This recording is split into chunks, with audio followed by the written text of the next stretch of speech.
Willkommen and welcome back to the channel. Thank you so much for being here. Today we have a very fascinating video. Check this out. This is how Germany destroyed their economy. Oh damn. As somebody who will soon be living in Germany, this is very important to me. So let's see what is going on in Germany. As always, I'm curious what you guys, the experts, have to say since you are the Germans after all. So let me know your thoughts. Leave your mustard down in the comment section. But enough yapping. Let's hop straight into it. Los geht's. Germany. It has been Europe's biggest winner from the past 30 years of globalization. Russia provided cheap energy. Emerging markets provided cheap labor. Everyone who was anyone wanted to own a Mercedes, BMW or Audi. And when it came to defense, the USA picked up the bill while the Germans devoted all their energy to making money. The country quickly became the backbone of Europe, its largest economy, and a manufacturing giant producing 1 in 10 of the world's goods. But Germany's long-standing success story, once seen as unshakable, is starting to unravel. For the first time in 87 years, the country is on track for a third consecutive year of recession. So I'm picking the perfect time to get in while it's hot. Across the country, there's a growing sense that things just aren't working anymore.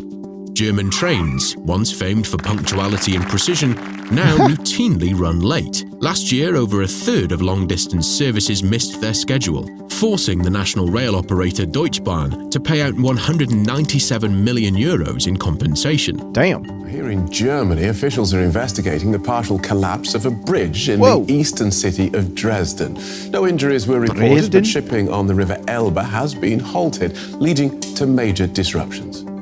The collapse of the Corolla Bridge in Dresden underscored the chronic underinvestment in infrastructure across its towns and cities, and soaring energy costs are strangling the nation's industrial backbone. Steel mills, chemical plants, and car factories. The result is a country steadily losing its competitive edge. Over the past 5 years, while the US economy has grown 12% in real terms, Germany's has flatlined. Yeah, but most of that growth is in the AI bubble, let's be honest. The economic engine has stalled, and its political class couldn't agree on why or what to do about it until now. In Berlin, the new government is promising a turning point. 500 billion euros earmarked for infrastructure and climate protection over the next 12 years. This ambitious plan may signal change, but to understand why it's needed, we must look back at how Germany built its last economic model in the first place. This is a historical event. It's no question that the decision is taken a very long time. The Germans normally start a discussion by saying, no, it can't happen, and they discuss things forever, and then they finally make a decision. In 2009, the government introduced the debt brake, or Schuldenbremse, amid the Eurozone debt crisis. The constitutional fiscal debt brake had been... Oh, the debt brake, spending more money into going into debt as a country, where before that was like unheard of. Around since the financial crisis. It used to be really the trademark of many governments under Angela Merkel. Worried about rising public debt and shaken market confidence across Europe, policymakers moved to lock fiscal discipline into the country's constitution. Around the same time, reforms under Chancellor Gerhard Schröder had liberalized labor markets, restrained wages, and prioritized selling abroad as the main driver of economic growth. Together, these choices cemented a model built on fiscal stability and export competitiveness, one that defined the country's economy for the following 15 years, and for a long time, it delivered remarkable success. Between 2010 and 2019, so then what changed?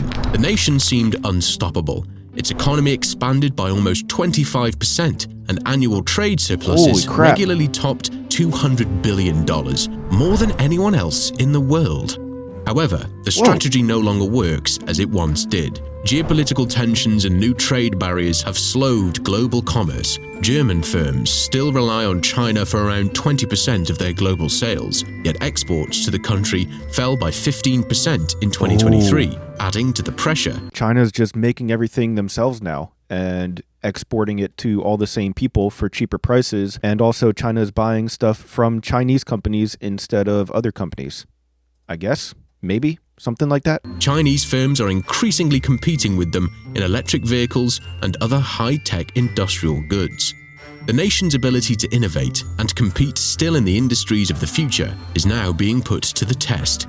Their major startup success was SAP, founded back when Franz Beckenbauer led West Germany to victory in the 1972 European Championships. And today, despite having more than 60 times Estonia's population, it has only 15 times as many unicorns.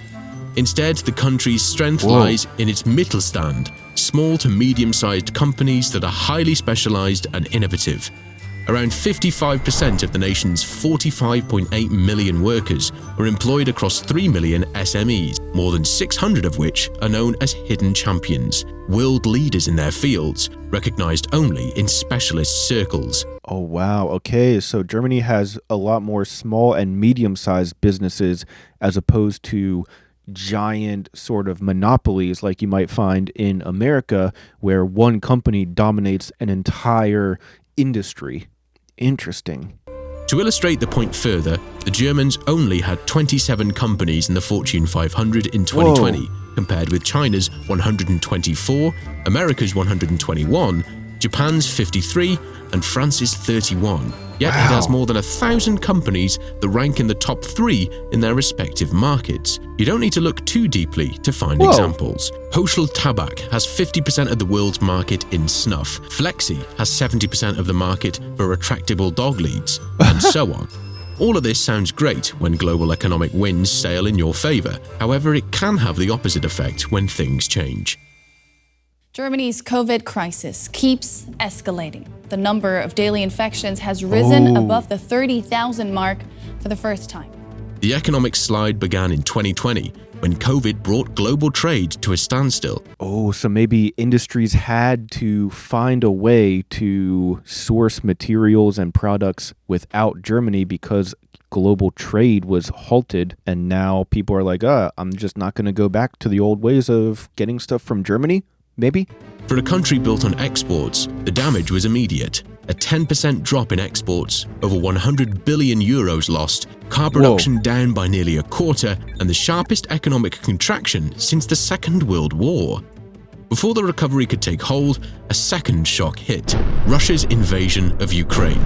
Exports worth 20 billion euros vanished overnight, but the real crisis came from the reliance on Russian energy. With over half its gas supply cut off and imports collapsing by 90%, energy prices surged. It takes a lot of power to run a factory, and Germans pay more for it than any of their neighbors do. The impact has been severe. Volkswagen narrowly avoided shutting 3 manufacturing sites, only after workers agreed to a 10% pay cut. Nestlé has announced plans to close 2 factories in 2026, and Intel has put its 30 billion euro plant in eastern Magdeburg on hold altogether. These blows led to May 30th of this year, when Germany's new government, led by Friedrich Merz, unveiled one of the most ambitious economic initiatives in its post-war history. Deutschland ist zurück.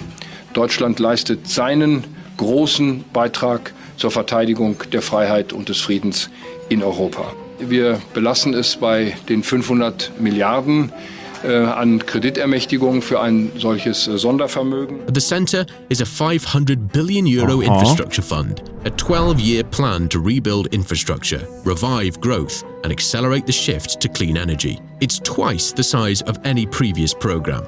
The fund will be allocated across 3 main segments. 100 billion euros shall go to the country's 16 federal states. How it's spent will be up to a new agreement between regional and national governments. Another 100 billion euros is earmarked for climate protection and related infrastructure, such as wind farms or building EV charging stations. The remaining 300 billion will fund federal infrastructure projects directed to the central government. Things like transforming the rail network and rebuilding hospitals, schools, and universities for the future. Changes that people can actually feel in their everyday lives. Whether this plan succeeds or not, the nation's next chapter will depend on more than money alone. Turning billions in spending into real, lasting renewal will require deeper change in how the country thinks, invests, and competes. The outlook is far from hopeless. There are ample opportunities for the country to restore its growth momentum, but it must meet the demands of the 21st century by diversifying its economy and developing new growth engines, responding decisively to adverse demographic trends, and closing the investment gap plaguing Germany's education system and infrastructure.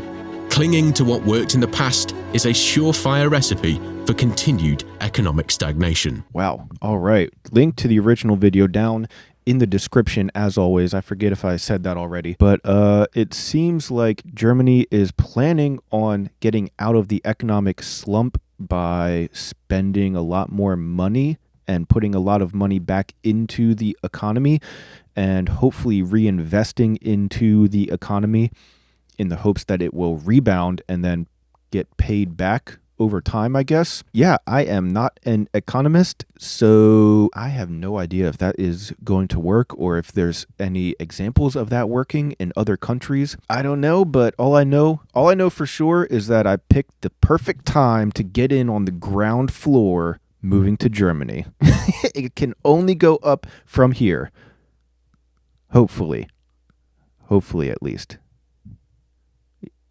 I really hope so. Yeah, I'm curious what you guys have to say about it, though. You are the Germans, after all, so you would probably know better than anybody. What's the deal going on in Germany? What's up with the German economy? How can we fix it? How can we get it back on track? Let me know your thoughts.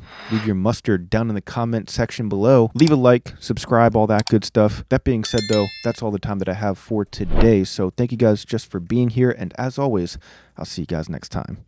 Peace.